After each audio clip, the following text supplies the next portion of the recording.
move on to the University of KwaZulu-Natal's Westville campus, where protests have also erupted. Joining us live is our ANN7 reporter, Zinhle. Zinhle, very good morning to you. Can you just let us know, just paint us a picture of what's happening at UKZN Westville this morning? A very good morning to our viewers here this morning. We are at Westville campus where violence has totally erupted. It's a war zone, Lorato, here. Students are throwing stones at police. It started just a little bit earlier this morning, around 7 o'clock, where students were throwing stones from residents. They were inside residences, throwing stones outside to police and totally blocking most of the entrances coming into the campus today. And we know that classes have been suspended, according to management. But just to give us a more broader view from the management, I'm here with Lisiba Sishoka, the spokesperson of UKZN. Mr. Sishoka, thank you so much for your time. Give us an understanding of what exactly has transpired and what is management doing at this current point. Well, as you can see, what the situation has been like today, it has not been a good situation.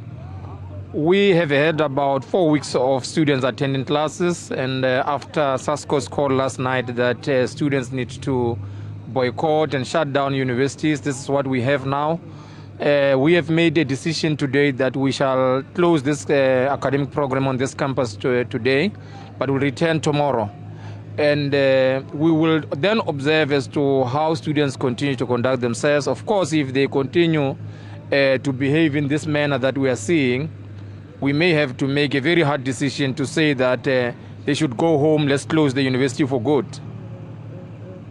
And what's going to happen to the students that have paid their full tuition fees, that are doing their final years? What kind of plans does the university have? I know certain universities are planning to make those students write on Saturdays in private venues. What is the management planning to do?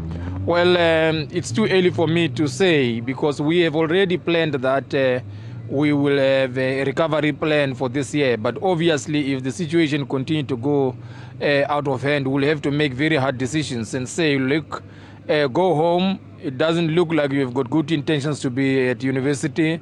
And then we'll have to announce the way forward.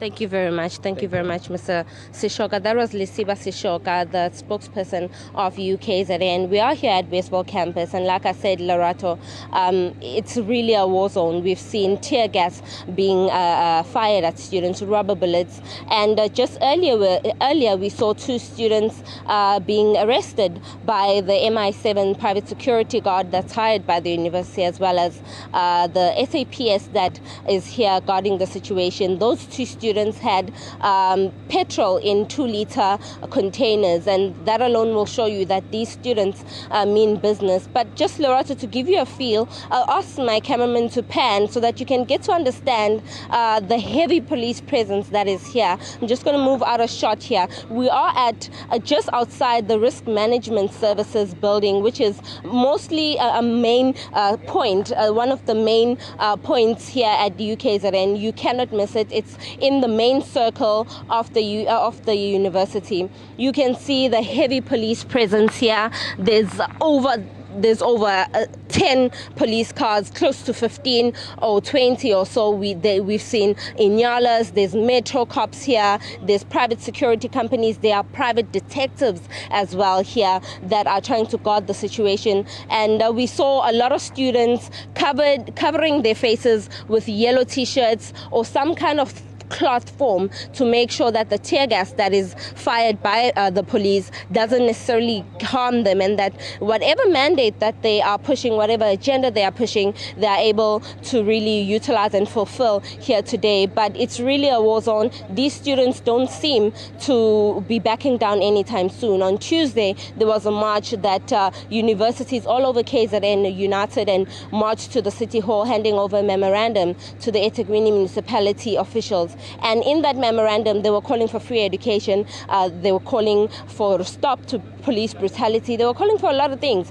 And at the end of that march, they said that they will not allow any universities to function. And after last night's SASCO call for a total shutdown, this is what we're seeing here at UKZN. There have been reports that DUT is also shutting down currently, and UKZN in PMB is also following that mandate of SASCO. So really, this seems to be more of a national cause. Some people are saying that this is a political aligned kind of thing, but obviously we cannot speculate at this point. What we know is that students are not going to allow any academic program to continue, and they're saying they're prepared to do this until the rest of the year.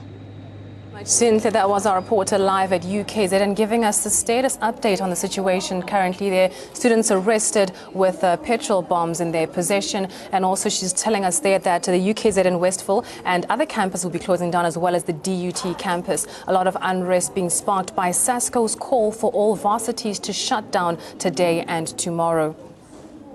Well, the situation is still volatile at the Vaal University of Technology. Student leadership say they will continue to protest until fees fall and their SRC is no longer suspended.